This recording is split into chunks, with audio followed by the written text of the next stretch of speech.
Terima kasih kepada semua rakan-rakan media yang hadir. Selamat sejahtera. Salam Malaysia Madani. Hadir bersama-sama dengan saya Yang Berhormat Timbalan Menteri Kesuma Datuk Firdaus. Juga hadir dengan saya KSU Kesuma Datuk Azman, TKSU Dr. Syarin, Tuan Sutekno, dengan supol saya Saudara Aizuddin. Hari ini saya ingin memaklumkan beberapa isu yang penting. Pertama sekali adalah keputusan Jemaah Menteri 1 Julai 2026, di mana kita telah ada persetujuan bahawa keputusan jawatan kuasa Kabinet mengenai pekerja asing bilangan 1 bertarikh 30 Jun 2026 supaya Pusat Sehenti Pengurusan Pekerja Asing OSC One Stop Center akan diletakkan di bawah Kementerian Sumber Manusia Kesuma berkuat kuasa serta-merta. Selaras dengan keputusan tersebut, sidang media pada hari ini adalah untuk bertujuan menyampaikan inisiatif yang strategik dan proaktif Kesuma. Pertama sekali, tadbir urus permohonan kuota pekerja asing dilaksanakan secara berkesan bagi memastikan rantaian operasi industri yang memohon tenaga kerja tidak terjejas. Clear, tidak terjejas. Okey? Kesuma akan adakan sesi-sesi perjumpaan dengan AKS dan juga Kementerian Dalam Negeri dalam masa yang terdekat. Kesuma juga akan menguruskan segala urusan logistik berkaitan dengan pengoperasian OSC. Saya ingat semua rakan-rakan media ada terima kenyataan media dan juga penambahbaikan yang telah kita edarkan tadi. Sebelum, sekarang dan apa yang ditambah baik. Jadi proses dia, flowchart dia ada. You can refer to this kalau diperlukan. Kedua adalah permohonan kuota pekerja asing akan dilaksanakan melalui modul e-kuota dalam sistem FWCMS, Foreign Worker Centralized Management System, yang merupakan platform digital tunggal yang dilantik oleh kerajaan bagi menguruskan urusan permohonan pekerja asing di Malaysia. Jadi memang tak ada queue, tak ada kesesakan, tak ada apa-apa. Saya, Datuk Timbalan KSU, Timbalan KSU, pejabat saya, tak ada siapa yang terlibat. Tak payah nak datang hubungi kita, nak jumpa, nak minta boleh lajukan, boleh bagi kota ni, tak ada. Semua melalui sistem very transparent, very clear. Saya tahu banyak orang akan tanya, sistem ni sebelum ni ada banyak pertikaian, ada banyak tumahan bahawa kita tak ada akses, kita tak tahu apa yang berlaku. Semuanya tidak benar sekali. Saya boleh menyatakan di sini, source code sistem tersebut dan super admin sistem tersebut adalah Kementerian Sumber Manusia Kesuma. Yang akan dapat super admin adalah Datuk KSU sendiri. So jangan dengar apa yang disebarkan di luar situ. Itu nombor satu. Nombor dua, kota ini dibuka bagi ke semua negara sumber. Ada 15 negara sumber, ada 3 yang tak aktif, tapi 12 yang aktif dia buka untuk semua. Negara-negara tersebut adalah Bangladesh, India, Nepal, Myanmar, Pakistan, Vietnam, Cambodia, Thailand, Indonesia, Filipina, Sri Lanka dan Laos. Ini adalah 13 negara sumber yang terbuka. Bagi 3 pula yang tidak aktif, dia juga terbuka, tapi ini adalah negara sumber yang tidak aktif, iaitu Uzbekistan, Kazakhstan dan Turkmenistan. Okey. Now, saringan dokumen yang lebih telus adalah secara online kita dah sediakan ini. Jadi seperti yang saya katakan, dia akan mengurangkan urusan kaunter, kesesakan, pengurangan tempoh perprosesan, melibatkan ejen-ejen dan sebagainya, mendapatkan nombor giliran, fail kena queue, semua ni kita dah berhentikan, boleh letak terus melalui sistem online. Kemudiannya adalah kita masuk kepada pemprosesan yang telah memohon. Setakat ni kalau saya lihat kenyataan media meletak angka tu 19,000 permohonan setelah dimohon. Sebelum ini secara case by case. Saya ulang, tak ada case by case lagi. Mohon, kita ada proses dia. Agensi kawal sedia ada mengadakan sesi libat urus.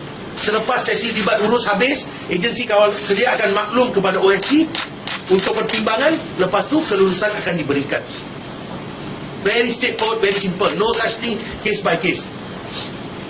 Untuk isu-isu yang sebelum ni, 19 permohonan case by case itu, mohon melalui sistem, kita akan dapatkan pertimbangan dan kita akan keluarkan kelulusan. Angka tersebut sebelum ni di kenyataan media adalah 19,000, tapi angka yang sebenar setakat hari ini saya dimaklum pagi tadi adalah 22,476 permohonan melalui 548 syarikat. It's a very simple, straightforward job. Masuk ke dalam sistem FWCMS, letakkan permohonan anda, kita akan proses. Alright? Selain daripada itu, KESUMA akan membuat hebahan kepada majikan supaya melengkapkan pendaftaran dalam sistem untuk mendapatkan kelulusan Section 60K dan seterusnya mengumpulkan permohonan kuota secara talian. Of course, semuanya tertakluk kepada keperluan sektor dan subsektor mengikut ceiling yang telah ditetapkan oleh Kementerian Ekonomi. Dan sasaran untuk mengurangkan pekerja asing kepada 10% daripada jumlah tenaga menjelang 2030 di bawah rancangan Malaysia ke-13. Jadi lagi satu saya ingin memaklumkan di sini, majikan-majikan kena beri keutamaan kepada pekerja tempatan dulu. Mohon 60K, mohon melalui My Futures Job Portal. If there are no takers, kalau tak ada pengambilan pekerjaan, boleh lepas tu mohon untuk pekerja asing melalui sistem OSC. But give the job to the locals first. We must look after the Malaysian workforce first before looking for foreign workers. Seperti maklum, buat masa ni OSC masih lagi di tempat yang sama. Pengurusan pekerja asing Aras 5 Setiap Perkasa 9 Kompleks Setiap Perkasa Putrajaya yang akan beroperasi sehingga lokasi baru OSC yang lebih strategik dikenal pasti oleh KESUMA. Proses dia semua sama, tak ada apa-apa penukaran, hanya satu saja, saya ulang, tak ada case by case, mohon melalui sistem.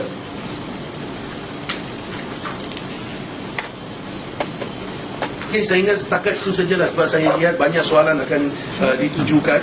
Saya jawab melalui soalan. When you put OSC under KDN, because the logistics are under you. No, OSC is not under KDN, OSC is under KESUMA. KESUMA's role very clear. Menggaji pekerja. Kita mencari peluang pekerjaan bagi mereka, kita akan harap mereka boleh digajikan. That is KESUMA. Bagi KDN pula, dia adalah isu menjaga keselamatan. We will process, tapi kelulusan mengeluarkan PAS ataupun permit kerja adalah daripada KDN. Security, of course, is always the number one issue in any country. Therefore, the final approving authority for keluarkan PAS ataupun permit pekerja is KDN. Every ministry, every agency has a role to play. So we are functioning now, playing the roles which we are supposed to play. Soalan lain? Mendapatkan pekerja tidak didaftar masuk, I think our border security is very good at the moment. It's not so simple for them to do that. But for them on hiring, mengambil kerja atau memberi kerja kepada yang tidak mempunyai pas-pas yang betul, kita harap benda tu berhenti. Memang ada isu-isu tersebut, tapi nak salahkan majikan pun susah. Sebab apa? Satu, dia tak boleh cari pekerja. Takkan kita nak bisnes dia lingkup. Kedua, sebelum ni is case by case. Dia nak mohon pun susah dia nak mohon sebab dia kena beratur, kena dapat queue. There's a lot of other restrictions and problems that we have. So of course we don't want to blame them. But right now kita dah buka. It's open. Right? Dia dah buka. You mohon, you are eligible. Agensi kawal selia mengatakan memang you layak dapat. Kita akan bagi pertimbangan untuk diberi kelulusan.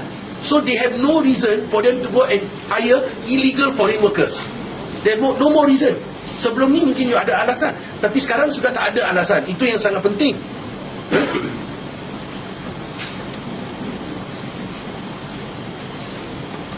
Kalau kita lihat, JTK ada. Hari-hari JTK pergi membuat pemeriksaan sebab ini isu menjaga keselamatan pekerja. Keselamatan, it doesn't mean natural harm, but also their well-being. So memang JTK menjalankan tugas, menjalankan operasi mereka. Banyak laporan pun saya terima, Dato' Timbalan pun terima. Banyak laporan JTK telah buat operasi di sini. Tempat tinggal, keadaan tinggal beberapa pekerjaan majikan tak diaturkan dengan betul. Memang kita ambil tindakan. Kita ambil tindakan. Sama ada di Kedah baru-baru ini ada 1,000 pekerja, bukan saja isu tak dapat tempat penetapan yang betul, gaji pun tidak dibayar. Memang JTK ambil tindakan. Kita pun ada rujuk kepada mahkamah. Juga while we are on this topic, kita ada akta immigration yang dia boleh dikenakan tindakan juga. Same for the earlier issue which was brought up. If you mengambil pekerja yang tak ada permit, kita boleh ambil tindakan di bawah akta immigration. Maksudnya saya maksudkan kerajaan lah, bukan Kesuma, tapi kerajaan melalui KDN. Di bawah Kesuma kita ada JTK, kita boleh gunakan JTK untuk mengambil tindakan juga. Now, of course, to make sure there is more ini adalah lagi satu yang saya tadi tak umumkan, tapi saya umumkan sekarang. Kabinet juga telah meluluskan pusat transit. Pusat transit ini baru. Pusat transit ini merupakan satu transit center yang akan digunakan untuk menetapkan pekerja asing yang masuk ke Malaysia. Terlebih dahulu, tunggu majikan untuk mengambil mereka pergi untuk bekerja. Now, ini adalah untuk menyelesaikan beberapa isu. Kesesakan di lapangan terbang, number 1. Number 2, pastikan majikan yang memohon adalah majikan yang mengambil. Kita tak mau biar dia terus keluar daripada airport, dia patut pergi ke kerja ke majikan A, tapi dia pergi ke B ataupun C, ataupun dia datang sini ronda-ronda. So we are taking all these necessary steps. Jadi kita tengah mengusahakan there will be a planning stage. KSU boleh berbincang dengan TKSU, dan juga kita akan wujudkan bahagian pekerja asing. Bila pusat sehenti OSC kembali ke Kesuma, pada masa itu perbincangan akan diadakan di mana lokasi yang paling sesuai bagi pusat transit. Mungkin buat masa ini temporary kita akan adakan satu bangunan sementara, tetapi macam mana pun diberikan arahan dan mandat, kita kena wujudkan satu pusat transit yang baru untuk menyelesaikan isu-isu yang ditanya tadi. Can I know that can KDN? If let's say for example Kesuma give approval, right, kita hanya mengaji bab sama ada dia kemahiran kerja dia cukup tak. Dia masuk sebab kerja itu tak ada disediakan, no takers. Yes, kita minta, okay, we give. Tapi contoh kalau orang tu pengganas, orang tu mempunyai rekod jenayah melampau, itu hak mutlak KDN nak tolak. As I mentioned before, security comes first. Yang Mahmud Perdana Menteri pun di dalam mesyuarat kabinet pun telah menyatakan yang sama. And I think all of us will feel the same. So as long as you follow the guidelines, you don't have any criminal record or anything like that which involves the breach of security of our country, I think there is no issue. Personal approval or No. filtering is done after the personal approval? Okay, you see, we follow first is Akta 60K, JTK dulu, Akta Kerja. So under Akta Kerja, they go through 60K, they go through ASC, OSC. You see, because why? If we don't send the names untuk penapisan ataupun minta permit diberikan, then what are they supposed to do? They don't have a function. So the function starts from here and then it goes to the end. When we have done already, they decide whether they want to give the permit or not. It cannot go from start to the bottom. It has to go from finding the job and then after that the approval for them to enter our country. Does this system eliminate human interference completely, or how much percentage of human interference is there? Even in the age of AI today, there is always still human interference. But the interference is already minimized. Minimized to a point, rounding error. That's how low it's gone. Before this, if you ask whether it's human error, I think we know how long the lines were, how long the queues were. To take one file and put side by side, there is a fee. To get your ticket a number earlier, they buy the ticket from each other. So all of this is eliminated now. The system's algorithm will be the one to decide everything. Interview date, interview time. Contoh kita bagi temuduga kali pertama, dia tak ambil kali pertama, tak apa. Dia mohon kali kedua, we will put back in queue. When I say we, it's the system. Kali ketiga, dia masih tak datang, we will blacklist. because you are wasting our time and you are making sure another majikan yang betul-betul perlukan, you are taking his opportunity away. So jangan sengaja-sengaja nak datang minta temuduga daripada sistem, because the system dia tak ambil kisah sama ada you India ke, China ke, Melayu ke, Kadazan ke, Dusun ke, is the same. It's colorblind. It will give you your appointment date, it will give you your time slot. But if you abuse that, you are hindering the process of somebody else who really deserves it or needs it. When is the system started? You can apply today. It's already online. It has actually been online all this while. So, but as of today, I'm announcing now, there's no more case by case. Ibu Sri nak tanya mengenai pusat transit baru tu, dijangka berapa ramai sasaran yang akan mampu diletakkan dari warga asing di situ dan berapa jumlah penunjukan awal mungkin dijadikan kerajaan sendiri? Okey, sebenarnya kita belum buat kajian sebab ini adalah keputusan kabinet yang seperti saya katakan tadi 1 Julai 2026. Dia baru tak sampai seminggu. Tetapi berdasarkan pengetahuan kita, our experience, kita boleh lihat KSU, TKSU, semua dia orang pengalaman lama. Pengalaman kita target maybe 1 to 2,000 yang kita kena house over there. Sebab apa? Dia masuk hari ni, dia keluar. Dia masuk, dia keluar. It's not a permanent housing. It's not a detention center. It's a transit center. So it's just a transition only. So they are fast in, fast out. Asalkan semua dokumen, majikan semua jelas, no issue. So it's fast in, fast out. Yang akan delay, mungkin ada beberapa yang mempunyai beberapa kesusahan. Those will be the few which there will be delay. Going back to the accountability of the employers, the government considering the security penalties the employers have amount of undocumented workers. See, actually there are very, very strict and stringent laws in our country which actually prohibits employers from smuggling workers. That is human trafficking. It's a very serious offence. I'm very sure that KDN won't take too lightly. I don't want to encroach into the boundaries of KDN because that is more of a security issue. But as a cabinet member, I can tell you one thing. I, for one, will never stand for it. If you are doing human trafficking, smuggling workers inside, because it's a security risk for our country. But I think there's a question better addressed by KDN. The reason I asked because it's involved employers. So when it comes to policy for employers, surely Human trafficking is a very serious jailable offence. So I don't know how much higher we cannot take the death penalty. It will be a big problem. But I think it's a very serious offence, and I think the jail term is also a hefty jail term.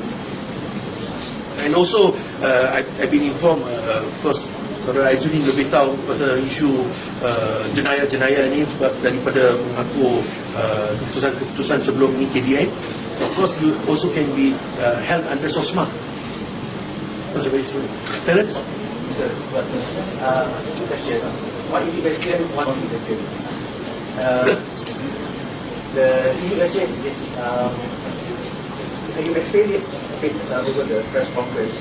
How does this new policy work in real life, on the ground? For instance, in the situation of, say, Indian restaurant owner who can issues getting orders. Okay. See, it's very simple. This new policy, for example, before this, if you are an Indian restaurant owner, first thing you need to do is, you need to get the appointment date from KDN. It's case by case. Not necessarily you will get the appointment date. Number one. Number two, you might get the appointment date. I repeat, Terence, and for the rest of you all here, saya tak salahkan siapa-siapa. But I'm just telling the facts. So sebelum ni, saya tak mau cakap mana-mana pihak, but you have to go and queue. Sometimes you come from Johor, sometimes you come from Kedah, you queue. Not necessarily your appointment is going to, you might reach your appointment destination on that day. Sometimes they tell you, come back. Why? Queue number finish. Queue number finish. This new policy, you don't need to leave Kedah, you don't need to leave Johor. You use the system, you apply online. The system will give you the appointment date and the appointment time. You then come, you do your appointment, everything. If the agency kawal sedia, luluskan, OSC luluskan, then you already ready for pertimbangan and akan keluar kelulusan. It's a very simple, straightforward flow process. Process. Thank you. So this brings to the second question. Okay, now the trouble. So essentially, this, what you announced today is part of the reform agenda of the To be honest, that is a very touching question, but I'm very grateful. Why? I have Dato' Firdaus, 100% supportive. My KSU, 100% supportive. Both my KSU, 100% supportive. My office staff, Aizuddin, 100% supportive together with Firdaus and the rest of them. I got the stamina to fight this.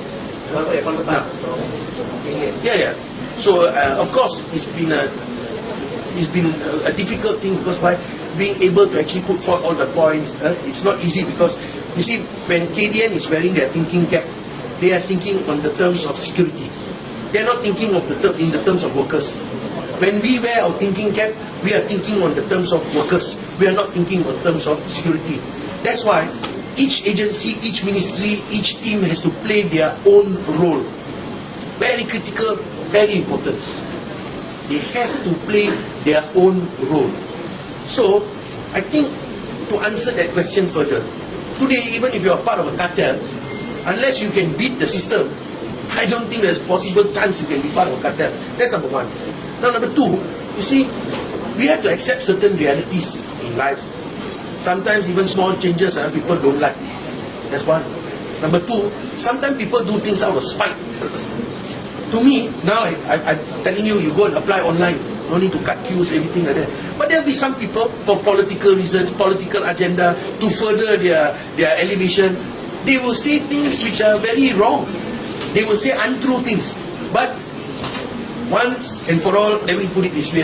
If you didn't hear it from my mouth, or my deputy's mouth, or my KSU's mouth, or TKSU's mouth, or my Polsec's mouth, don't take it as the gospel truth. You can ask me.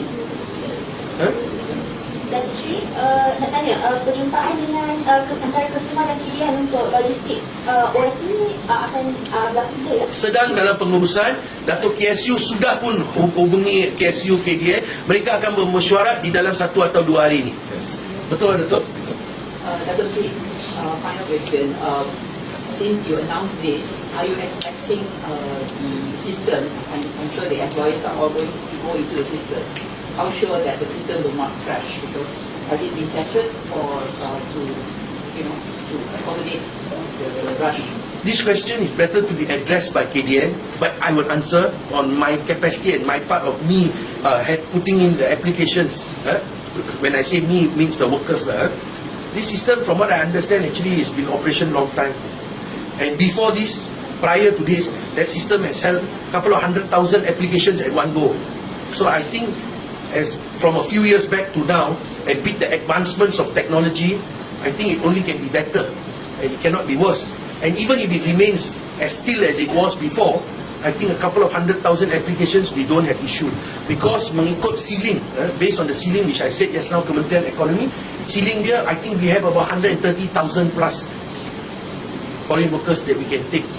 Tapi itu untuk pelbagai sektor. Alright? Dato' Sri, nak kata confirm yang perjumpaan tadi tu dengan KDN juga ataupun ada pihak lain juga? PDS ke? Sorry? Yang perjumpaan tadi tu, nak confirm perjumpaan dengan KDN tu ada melibatkan Yang akan datang tu, yang akan datang tu akan melibatkan KDN sahaja ke ataupun beberapa pihak lain? dia akan melibatkan KDN dengan KSUMA, kedua-dua KSU, mungkin dengan pasukan mereka terpulang kepada KSU saya dengan KSU KDN. Selepas itu, mereka akan mengadakan mesyuarat bersama-sama dengan semua agensi kawal selia.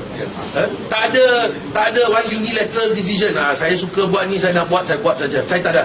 Itu yang saya cakap tadi.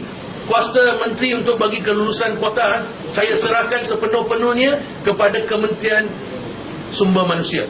Jadi saya dengan Datuk Timbalan, jangan minta dengan kita kuasa bagi kelulusan khas. No more kelulusan khas. You mohon melalui sistem yang tentukan.